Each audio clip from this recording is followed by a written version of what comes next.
no idea what we were getting into or what to expect. That's mine just there, man. It just seemed like the answer to all our problems. They don't know what we're up to. Now's the time to spring it on them. Guys, come on! It was just the worst of everything you can think of.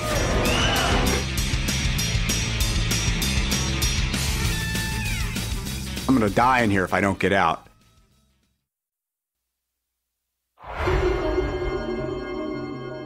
From Wondery, this is Locked Up Abroad. I'm your host, Jim Clemente. On today's episode, Mike Cook, Mace Stanley, and Frank Sayre recount their harrowing experience attempting to smuggle 2,200 pounds of marijuana into the United States from Mazatlan in 1972. Mike, Mace, and their friend Paul were California surfers soaking up the sun south of the border. When their boat needs more work than they can afford, they need a way home. They think they found the perfect answer in Frank and his brother Dan. But they are in for a surprise when they are arrested and sent to a dangerous Mexican prison. In the grueling months awaiting a trial, they work on a desperate plan to escape.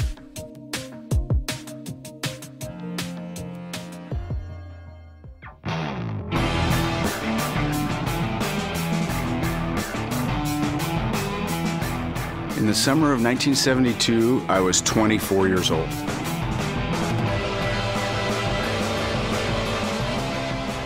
I was sailing down the west coast of Mexico with a couple of high school friends, Paul and Mace.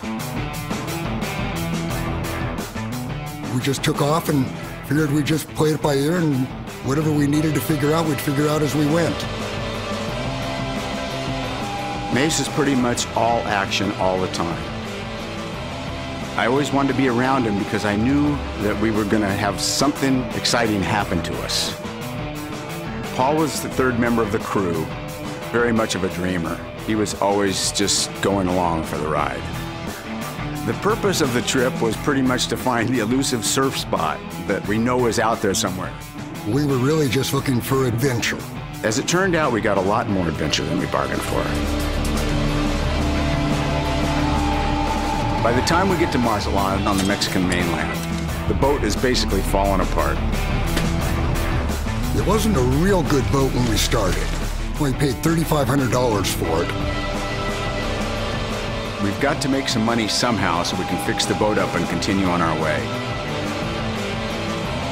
So we came up with this idea. We bought this pot from a local taxi driver.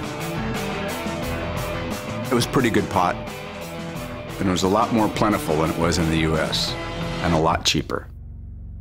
I said, maybe with the last of our money, we should buy some pot, take that back to the States and sell it. We could bring the money back, fix the boat up, and continue on our way. Well, it was that or turn around and go back home. So he said, yeah, because we didn't have many other options.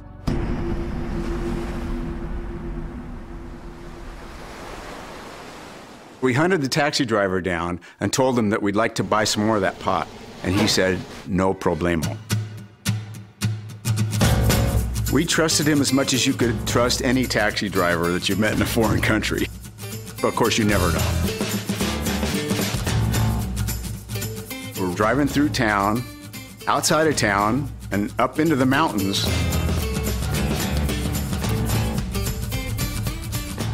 By about noon, we're pretty well up into the foothills of the Sierra Madres. We're starting to think, where are we going? All of a sudden, he stops. We're thinking, oh, what is going on? It just was looking a little bit suspicious. He says, get out. We don't know if we're going to get robbed or what. So we're waiting there, wondering what's going to happen next.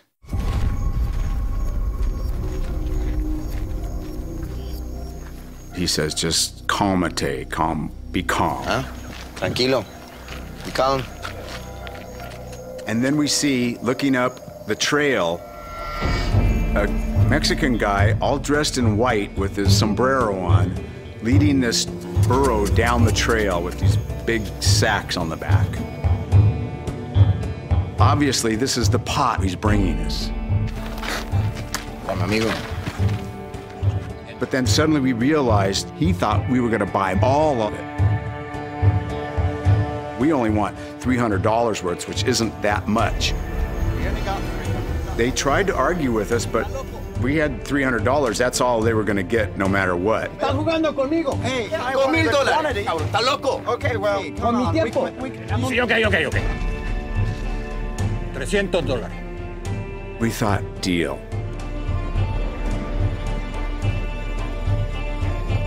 We end up with 6 grocery bags filled with pot. I mean, I don't know what we're gonna do with it, but we got it. He drops us off in Mazatlan, and we're walking back to the boat, and we come to this one corner, and my heart stops. Oh, God. Okay, okay.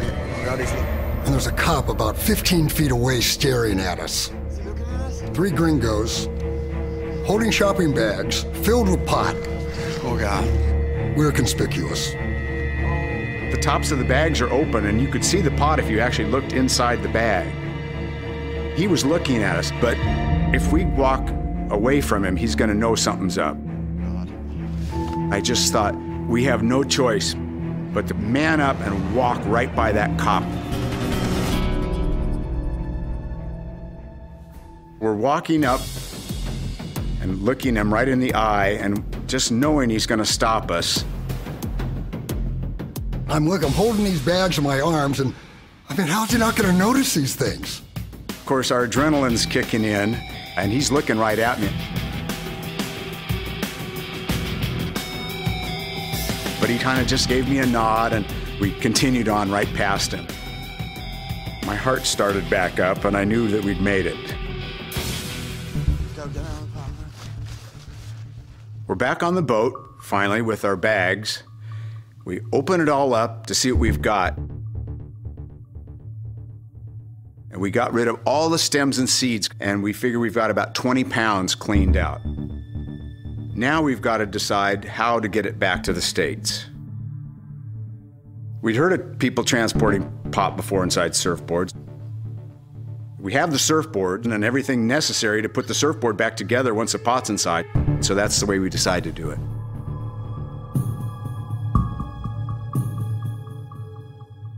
I cut the top of the surfboard off very carefully around the outside edge. We peeled back the glass, scooped out all the foam from inside, and then put the pot inside the surfboard. When it was done, it looked just like a regular surfboard. It's pretty good. We have 2 choices now. One of them is to sail the boat back with the pot, but the boat's in really bad shape. The other option is for one of us to get on an airplane and fly it back to the States, but we don't have any visas. You can't even get a bus ticket without a visa. Well, this is bad news for us. We've got 20 pounds of pot in a surfboard and no good way to get it home. And that's when we meet Frank. I was there in Mazatlan visiting my brother Dan. I had a 40-foot sailboat, but I was stuck there for a while because we didn't have crew. I saw 3 guys in the harbor, strong American dudes, and I come up to them, and right away we're introduced, and we start chatting a little bit. Nice to meet you, man. How are you? Paul, this is Mace. Hey, Paul. Frank said, listen, we're going to sail our boat up to the States. That's mine just there, man. No way. Yeah, the black Oh, one. that's nice. Are you guys interested in becoming a crew? And we went, bing. Now we have a way to get the pot back to the States. Great, yeah. I mean, it just seemed like the answer to all our problems. So we jumped at the chance. Right, yeah. See you later, Frank, man. Perfect, right? As soon as they're gone, I'm thinking, wow, these guys are, they're in for a surprise. Later that afternoon, we go out there and his brother Dan is with him. Where you guys from, man? My first impression was that they looked like adventurers. Welcome aboard. Okay. We sit down, cold beers, Good to have you here. relax, Good. So you guys are surfers, right? and I pull out this good weed that we have. Is that true, Paul? The pool has the longest board, right? To make it so We go, wow, that's good. These guys are pot smokers too. There you go.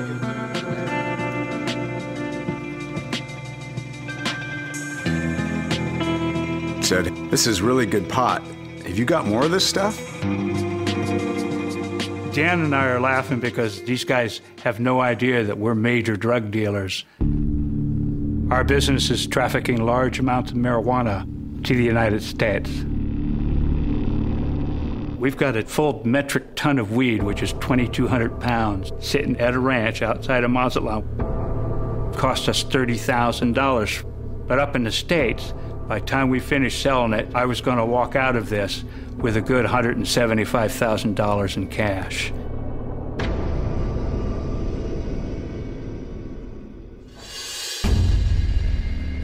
We're just looking for crew, and these guys fit the bill. I said, how would you guys like to help us smuggle a ton of this same good weed up to the States? That was a huge shock to hear that. Mike's jaw dropped, and he goes, you got a ton of weed? I'm thinking, man, that's a lot of pot. If you got caught with that much weed, you know there's going to be some pretty serious consequences. We'll pay you $10,000 each. $10,000 each. That's a lot of money. We pretty much thought, in for a penny, in for a pound. If they found us with 1 kilo or they find us with 100, it's going to be the same. Yeah? Deal.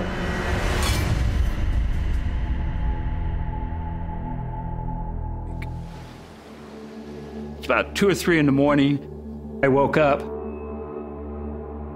Something just didn't seem right. It's like as if we're headed in the wrong direction. I just had to know what was happening. So I got up through the hatch. Paul was at the helm. He said everything was fine. All of a sudden, boom! There's this hellacious crash. We're all thrown out of our berths onto the floor. It's like we've hit a wall all of a sudden. Everyone's going, what the hell? And we look out. I look over at Mike, and his eyes are about the size of silver dollars.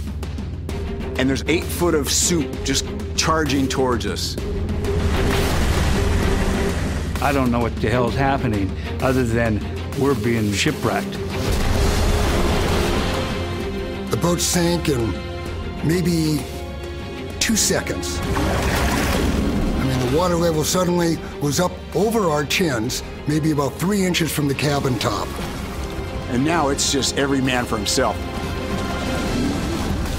I'm gonna die in here if I don't get out.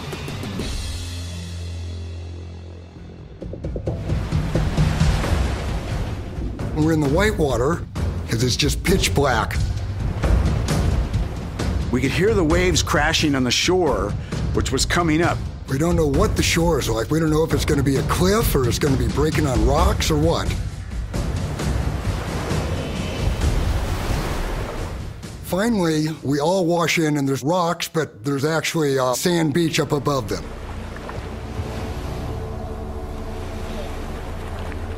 I just crawl up and fall exhausted on the beach at that point. We are just in shock. What the hell just happened?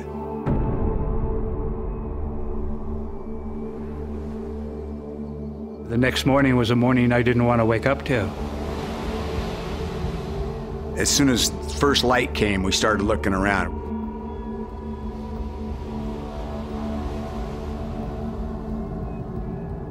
The scene in front of me is just hard to believe.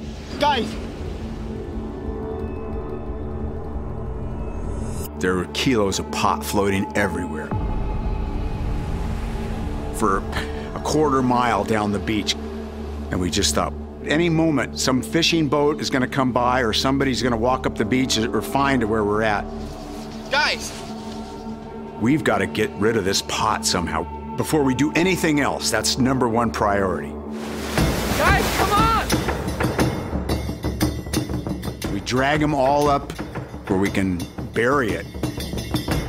We're doing this as fast as we can, but before we knew it, some villagers came walking up the beach. Then we were in a whole different deal. If they figure out what we're up to, we're going to end up in a Mexican jail. Okay, go, go, go. While Dan and the rest of the crew are out burying the weed, Mike and I go over to talk to the villagers. Hola, senor. Hey. We had to get out of there as soon as possible. There wasn't time to think. We put some sand on top and then got out of there. But it was only buried 4 or 5 inches. It would take nothing to find it. We talked the villagers into giving us a ride into town. They said it was 30 miles to the north. Cool, thank you, yeah. I'm thinking, great. We're going to be long gone before they find the pot. Finally, we're out of there, and there's a huge sense of relief, and I think everybody else is feeling the same way. We're getting away from the scene of the crime, and we haven't been discovered. It looks like we're going to actually get away with it. About 5 minutes after we're underway, the truck stops. Right away, I'm going, oh, this isn't good. Here comes a pickup truck with its lights flashing. 6 federales jump out. And we got, oh my God.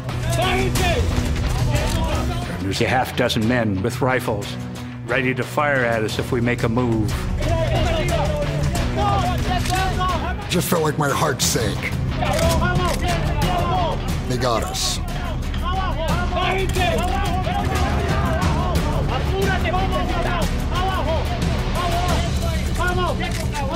There was no running. There was just no escape. I knew we were dead.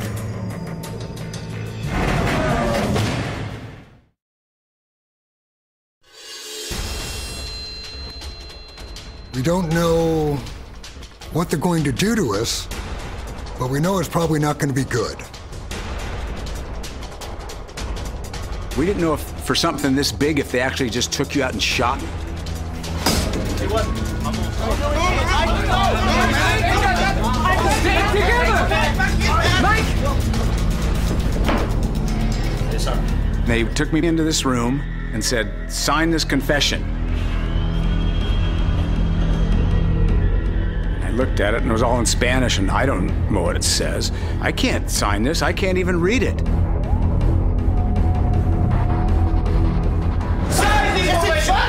Then they started sticking rifles into my side, poking me, saying, sign it. I'm not gonna stop it. I knew I was going to get beat up seriously if I didn't sign it. It was a ludicrous feeling. So I couldn't know why I was being asked to sign, yet I knew I would sign it. You just realize that, well, it's not a choice. It's not a and or. In the end, you are going to sign that paper.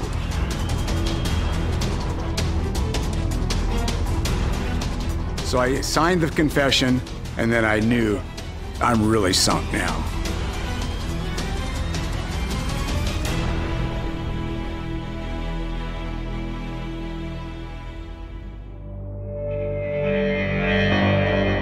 And I have no idea what we were getting into or what to expect.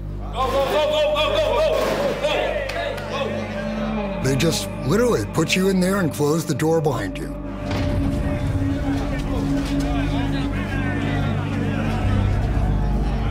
It's just a mob scene. It's just people on top of people. It's so crowded with prisoners. Hundreds of people are staring at us, and they're all surrounded us.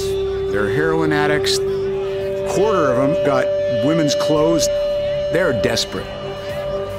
This is a horrible place. Just the worst of everything you can think of.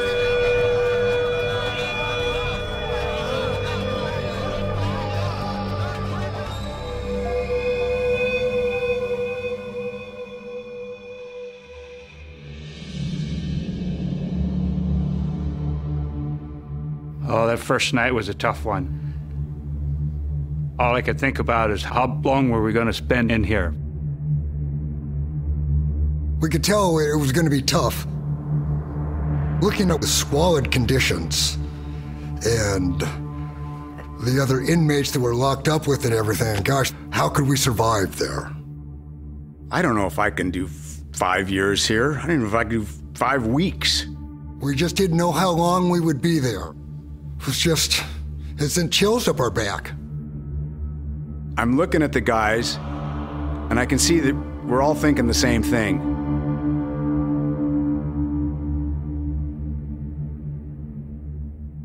We can't stay here. We have to escape.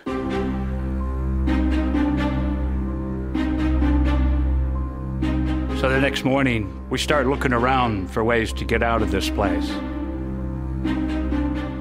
There's this 25-foot wall with glass on top, and a wall beyond that, guards manning it. The only way I could see it, and so did the others, was we had to tunnel underneath them. It sounds crazy because it's all concrete, but we're Americans, so we've all seen The Great Escape. So we thought, if we could break through the concrete somehow, the digging part would be easy.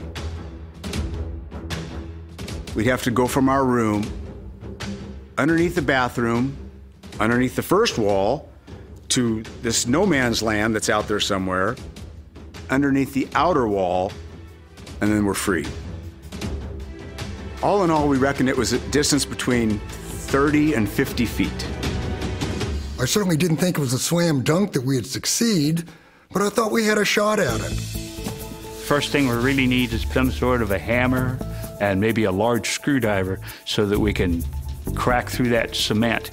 They're doing some work in the prison on one little part of the wall. I noticed there's a rock sitting there, so I grabbed that and took it back to our room. But we didn't have a screwdriver. So instead, we managed to buy a butter knife from one of the other prisoners. That doesn't sound like much, but we figured that's maybe enough to get started. Underneath my bed was the closest spot to dig from. We set a little tent up in the corner out of a blanket to muffle a sound, and we organized a lookout system. We're ready to go. With that rock and that butter knife, we start chipping at the floor. We always had somebody in the room with the person chipping at the concrete to tell him if he was making too much noise. We knocked about a 1/4 inch in a morning. 1/4 inch down, 1/4 inch long. It's something. It wasn't much, but this is a long-term project, so it was a start. So for the next 6 weeks, we sit in there, underneath the tent, chipping away at the cement. Our best bet is to dig around in a rectangle shape and take the section out in one piece. The problem was that the guards could come in at any time and see what we were doing, see the crack. We start mixing cornstarch with water and mix in some powdered ash with it to make it gray, and every night we'd fill the crack that we're making. Put a little dust on top, you could hardly tell. We're making very slow progress. But we just kept chipping away at the concrete until we finally break through.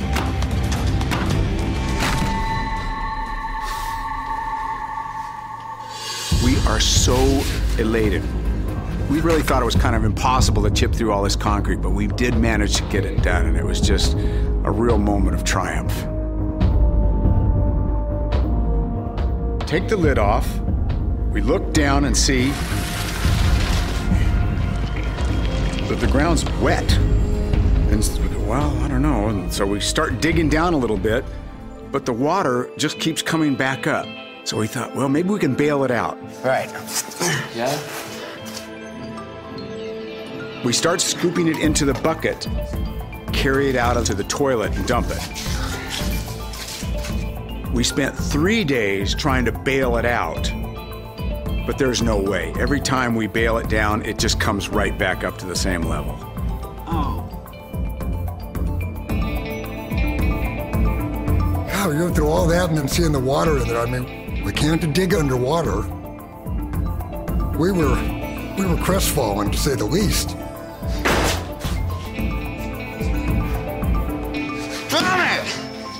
Damn it, man.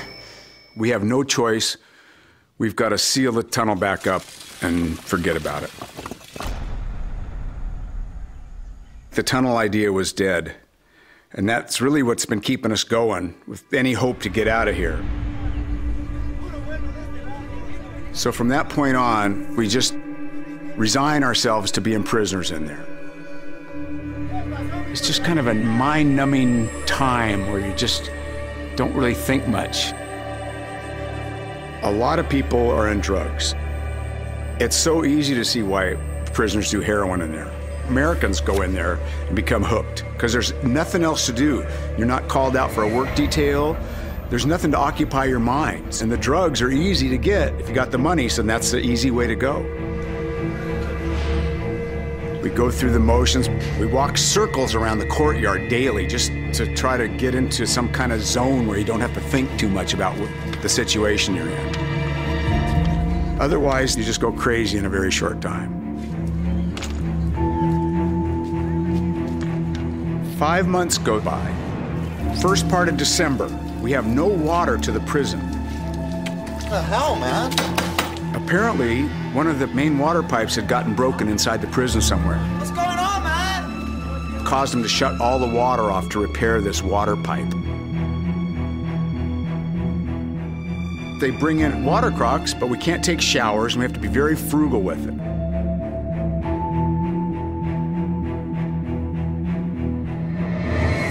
So after about the third day of this, I thought, maybe it's dry in our tunnel hole.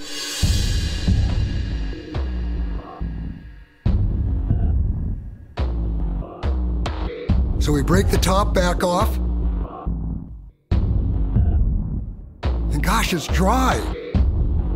It looks like whatever it was they fixed, that's what cured the problem we were having. Finally, we can dig. We dug straight down, just so you could get your body in.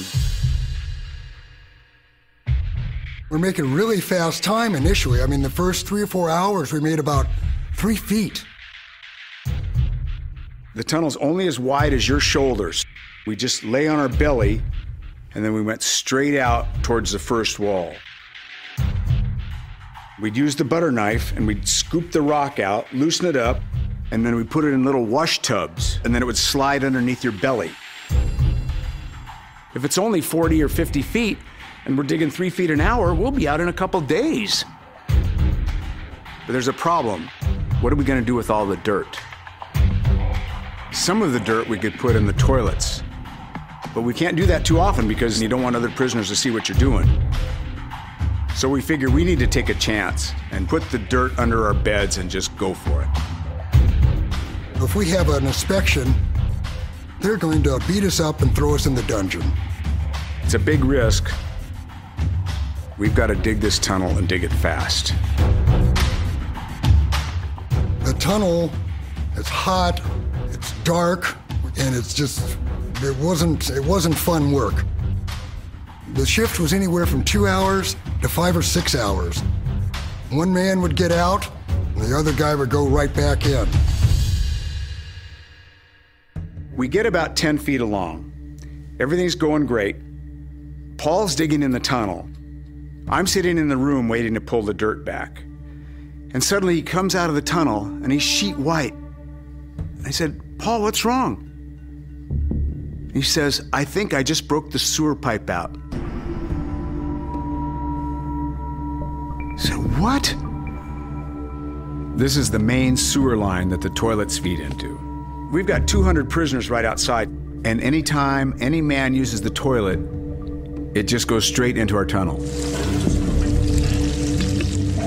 The whole tunnel in about 6 hours filled up with raw sewage. And we realized we can't even bail it out because if we pour it into the toilet, it'll go into the sewer pipe and fill the tunnel right back up. We have to do something. We got the dirt underneath our beds. If they come in now, we are toast. Mike comes over and he tells me we got a huge problem. I put my head down close to the hole and I was totally repulsed, so repulsed I almost barfed. Oh, that is disgusting. I mean, it's just ugly, you know, brown scum on the sides and things floating in it. We're looking at each other thinking, someone's got to swim back in there and fix that sewer pipe. And we all looked at each other. I'm not going to do it. I'm not going to do it. No one would do it. I wouldn't do it. Mace wouldn't do it.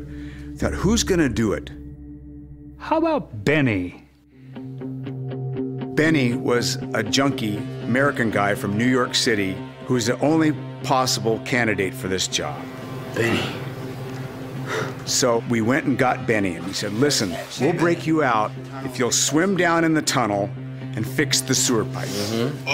And he said, you guys are crazy. I'm not going to do that. There's no way. He said, listen, if you do this, Benny, we'll break you out and give you enough money to buy a fix. And he said, okay, I'll do it. Yeah. We make a repair kit for Benny. It's a coffee can with a cement patch that we pre-mixed. He gets down in the tunnel, into the raw sewage. We weren't sure it was going to work, but the plan was for him to swim back into the tunnel, fix the sewer pipe, and then on the way back out, he had to skim the biggest floating objects on the water. Deep breath, deep breath. He's gagging and cursing and spitting the whole way. We're just praying to God that he managed to get it done. Finally, he climbs out. And we said, is it done? He said, yeah, it's done. And we just busted up laughing so hard. So we're back on. But we really lost a lot of time. The longer it's taking, the more chance we have of getting searched. Now the pressure is really on.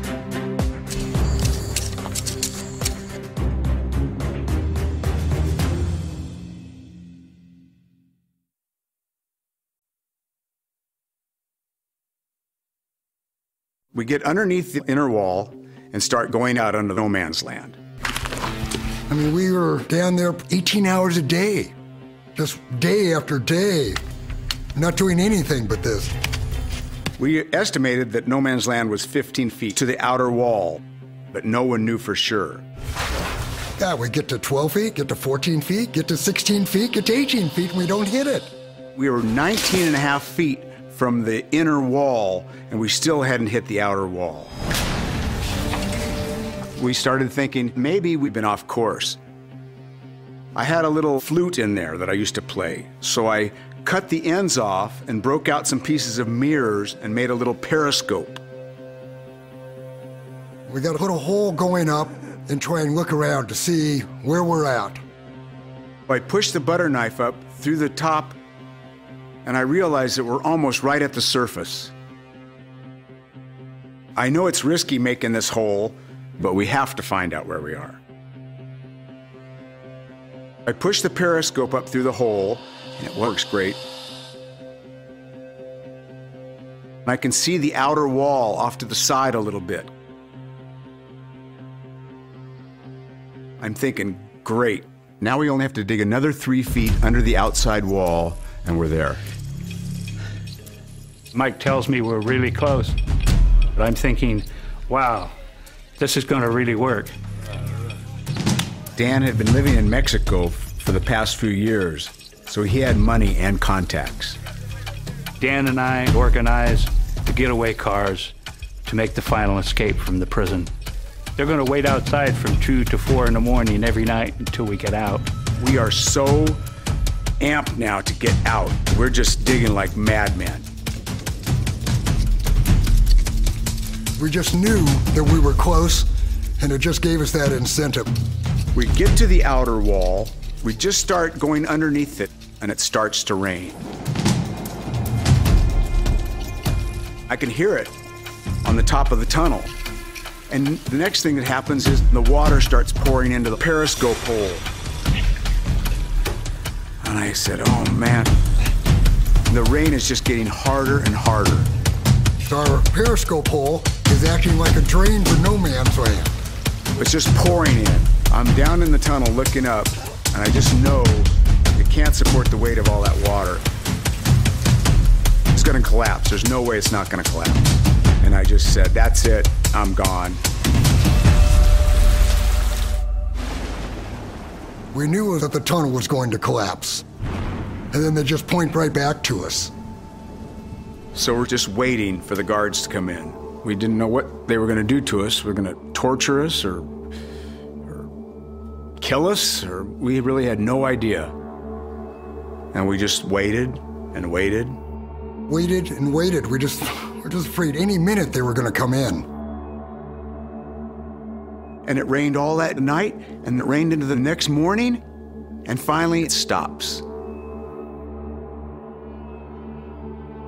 We thought, well, maybe it didn't collapse.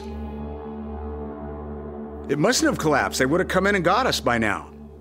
And we thought, man, this is unbelievable. So we bail out the tunnel best we can and just go balls to the wall. We just kept thinking, one way or another, we're gonna keep going until they stop us.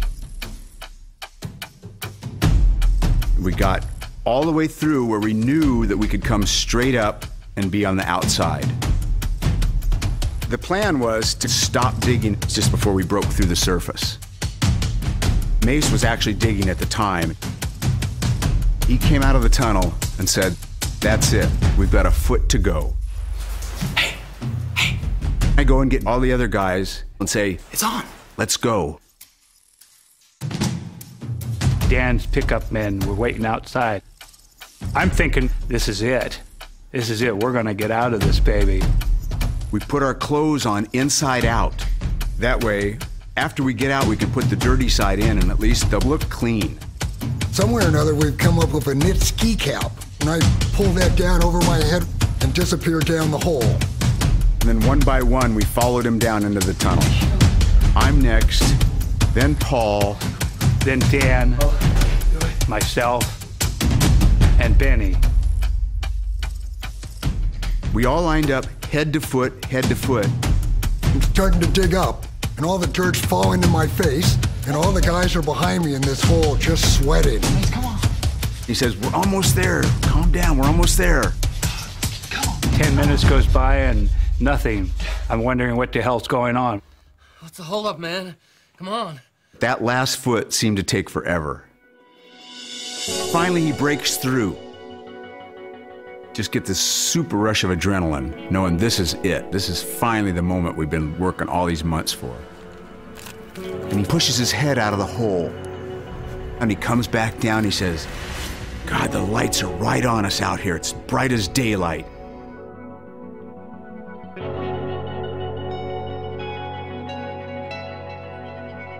It's lit up like daylight. Anyone that looks can see us. We said, well, that's the way it is, but there's no going back. So I see him get out the tunnel, and I go for it. I get outside the wall and stand next to it, and we're just trying to stay calm and not do anything stupid. Next one out is Paul, and we start edging down the wall. Finally, I see Dan pop out of the tunnel. As I reach the exit, I jump up, and there it is. I'm out. I make my way along the wall, and Benny follows. And now comes the hardest part of the plan. We've got to get across the road in full view of the guards. And if we start running, we know they're gonna see us and start shooting. So we have to force ourselves to walk, hoping that if they saw us, they would think that we were just some of the residents returning home. So I take a deep breath and walk out across the street. You feel like you just want to start running, but you know you can't. But everything in your body's telling you to just take off. And every second, I'm just expecting to hear a shot ring out. We started going a little further, walking a little faster. No guards shouts, no guard firing guns. We start walking a little faster, and we get around the corner, and then we run. And that feeling of freedom right then, first time I'd run in 7 months, was just an all-time high. We're getting away from this prison, and there's not a shot fired. We were running off to get in a getaway car and get the heck out of the city.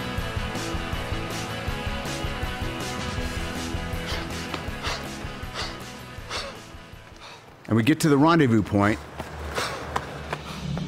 and there's no one there. This is not working out.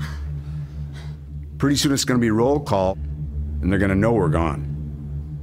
Dan says, "Don't worry, I have a second alternate spot." Let's go. We had no choice. There was no other game in town. Yeah, let's go. By now, the sun's coming up. We have blown it as far as roll call goes. They know we're gone now, so it's looking really bad. So we're waiting in the bushes for the cars to show up. There's gonna be people getting up soon. And we're thinking, God, here we are, 6 gringos. We just stand out like a sore thumb. Finally, we see 2 cars coming up the road. I look at Dan and say, "Please tell me that's them." And I see him look. He says, "That's them." It just felt, good isn't enough of a word to describe it.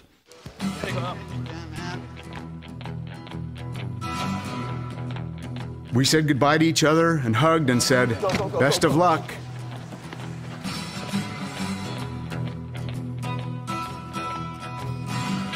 It was really hard saying goodbye to these guys after everything we'd been through, but we got out of there as fast as we could.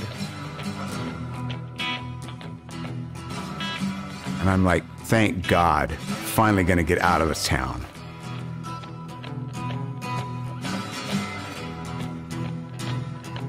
Finally, we get to the moment of truth. The guard kind of just waves us through. Didn't ask for IDs or anything. He said, "Go on." I was just... did it.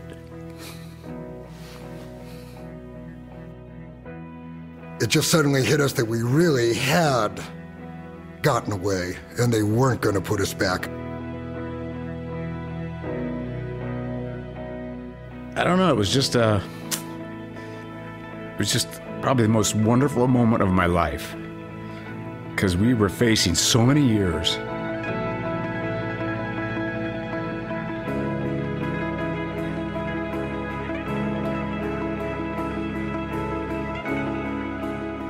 Freedom was never so sweet as it was then, because you don't know what you've lost until it's lost, as that line goes. And you know you never want to be in that situation again, no matter what.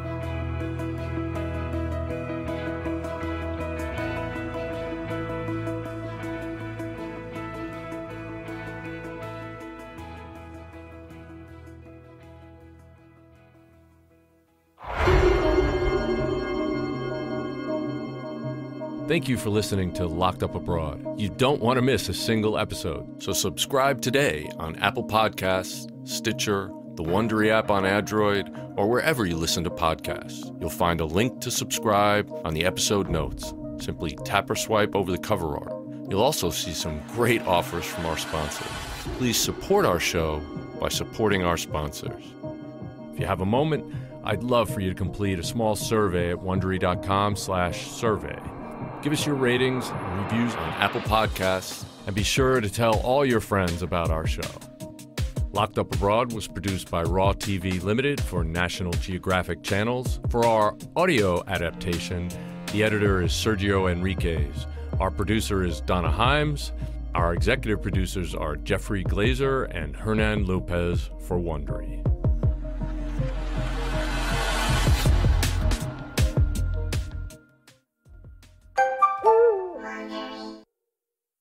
Do something witchy was the last thing Charles Manson said to his followers the night he sent them out to slaughter 5 people at the home of director Roman Polanski and actress Sharon Tate. But how did a troubled kid from West Virginia become Charles Manson? Join me, Tracy Patton, and Stephen Lang from the hit films Avatar and Don't Breathe in Young Charlie as we journey into the mind of one of the most infamous murderers ever to stalk Hollywood. Subscribe to Young Charlie on Apple Podcasts or wherever you're listening to this right now.